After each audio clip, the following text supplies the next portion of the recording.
Substance use disorder is a medical condition that is characterized by difficulty with making decisions, usually tied to substance use that is excessive in some way, whether somebody's spending more time trying to find the substance they want to use, using more than they had initially intended, using that substance in dangerous conditions. So there's about 12 diagnostic categories. It needs to be recognized and treated as a medical problem, not as a moral failing or anything like that. When we look at all substance use disorders, alcohol use disorder is probably evenly distributed throughout the northern Minnesota counties. When we look at numbers of people with opioid use disorder, Minnesota ranks on the low end. But some of our counties in this area are on the high end, even nationally, in terms of the rate that they have for opioid use disorders. We have seen 3 phases. The initial phase of opioid use disorder was in regards to prescriptions provided by physicians and taken by patients where they used too much for too long and developed an opioid use disorder. Then the population moved from prescription pain medicines to heroin because it was cheap and often used illicitly. Then the era of fentanyl, because fentanyl again became even cheaper than heroin, was easily made and brought into the United States and extremely potent, which led to a bunch of overdose deaths. And just in the last year and a half or 2, we've seen that curve kind of plateau and now come down a little bit, probably I think because of the ubiquitous availability of Narcan. The reason they're continuing to use is to prevent that withdrawal. They don't really are seeking to get high anymore. It's just to prevent withdrawal. And buprenorphine or methadone can take away that withdrawal without getting people high and give them an even keel so that their brain can heal and they can get better. Give them room to do the things that they need to do rather than continuing to struggle. And so it's really, number 1, life-saving medicine, and number 2, people really get a chance to get their life back. I think we have really built up a lot of programs in Northern Minnesota Wellness Addiction Center. The Recovery Medicine Clinic takes care of a lot of people. We have Oshki Manitou, which is a treatment center. We have Face It Together, which is a peer support group. We have a treatment program in Park Rapids with the Recovery Medicine Clinic. If an unborn child has been exposed to many different substances, neonatal opioid withdrawal syndrome, and OWS, and NAS is neonatal abstinence syndrome.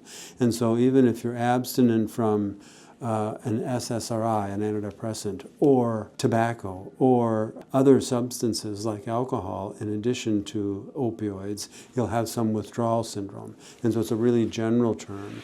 And what we're seeing a lot of recently in the last 5-6 years is neonatal opioid withdrawal syndrome, which is just specific to opioids. But when you have neonatal abstinence syndrome, and it includes opioids and an SSRI, you sleep, eat, and console, which is making certain the baby has plenty to eat, that the baby has a quiet, dark environment where they can sleep and not be so stimulated because they're in withdrawal.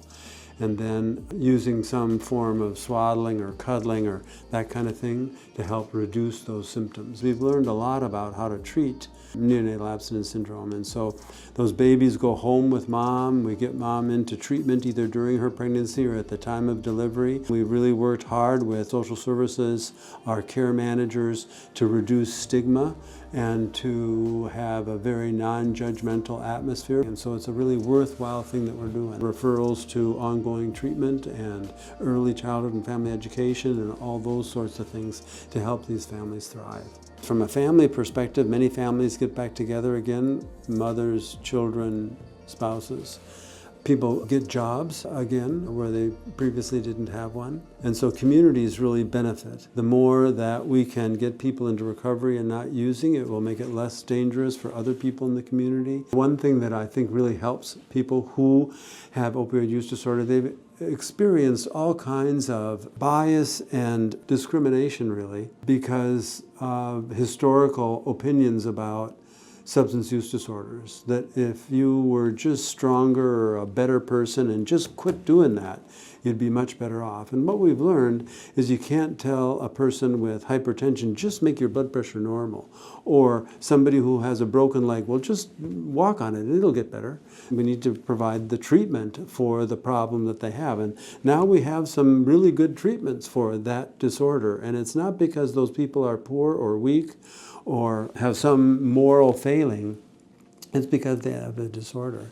We need to meet those patients where they are and do harm reduction and provide invitations to treatment and help them with whatever medicines that we have available. And so I think that our ability to get rid of the stigma that people have around substance use disorders would allow them to come into the community in a more honest way, and so get much more traction with people wanting to seek treatment or recover from a substance use disorder when we make it not about the person, it's about the illness. A substance use disorder, there's the popular opinion amongst people that say it's a choice.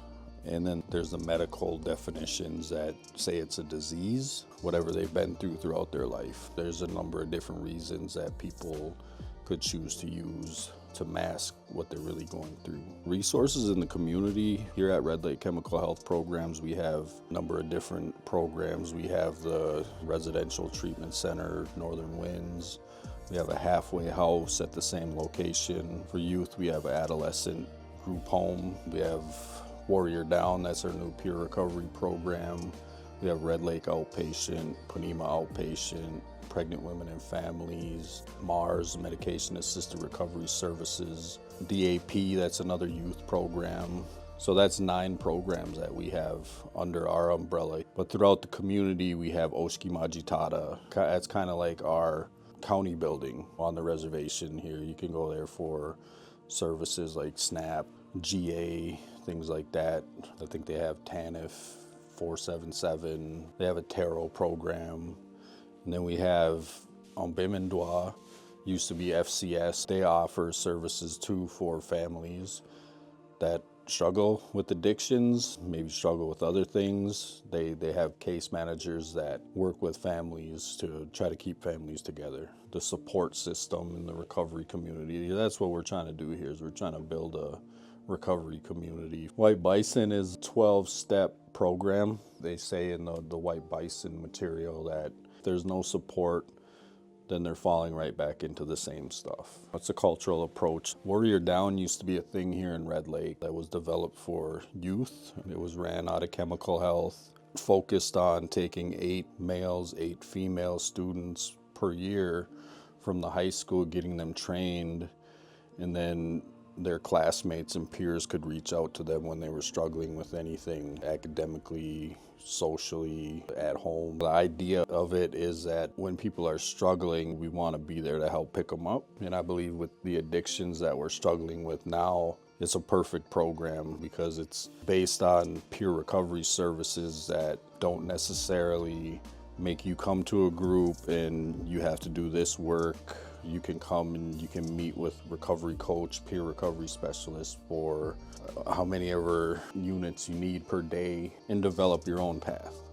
The coach isn't going to sit here and tell you this is what you got to do. They're going to work with you and say, how do you want to do it? And they're going to be there walking with you, trying to help you accomplish your goals and just not show any kind of stigmatizing languages, any kind of shaming. They're going to be there regardless. If you fall, they're going to be there to help you pick it up. You know, what happened, how do we do things different, just to keep moving forward. They offer support groups every night of the week, Monday through Friday. That's been a huge thing in the community. But I have something like that where people can come and feel supported and talk about their struggles amongst other people that are going through the same or similar situations. It's a huge thing for anybody in early recovery. Culture plays a big role, just for the fact that as Native Americans, the culture was stripped from us. Just being able to practice our culture is a huge thing. It really gives people the chance to find who they are. There's a number of people in the community that run sweat lodges. I think it's healing because we're so used to everything that we do that's non-culture related. If you really get into listening to our Anishinaabe creation story, it talks about like we're spiritual people. So we are really just spirits trapped inside our body, you know, like this is our vessel to experience life on this planet. Without this vessel, we're just a spirit.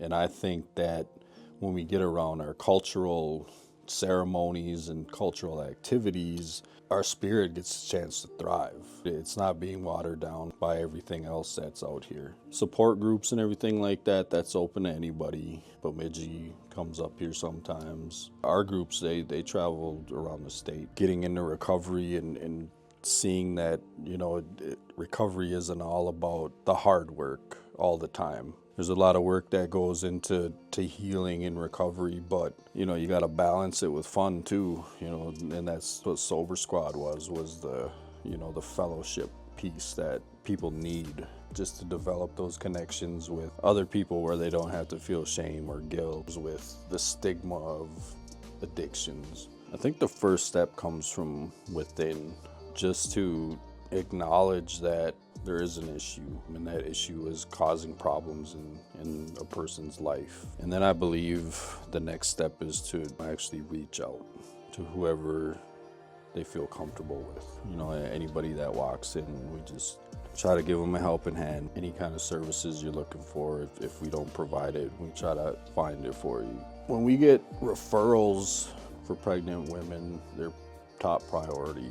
You know, it doesn't matter how far along they are in their pregnancy, they're top priority no matter what. There's usually a bed available. I know at the MARS program, we keep designated spots open for pregnant women just to help with the withdrawal symptoms so the baby's not being affected through the medication-assisted treatment. So there's a lot of positive things that come out of recovery. Family's a big one. You get your family back, you know, you start learning new skills, you get employment, maybe start school. It's an endless possibility. I'm a big advocate for harm reduction. So I would say if you want to know how you should treat somebody struggling with an addiction, I'd say take a look in the mirror and tell me how you would want to feel about yourself or people to feel about you.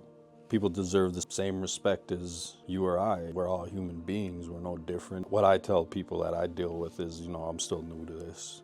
And I'm going to be new to it every day going forward because I don't know what today's going to bring. I don't know what tomorrow's going to bring. But I know that I'm a human being and I know that I deserve respect and love just like the next person.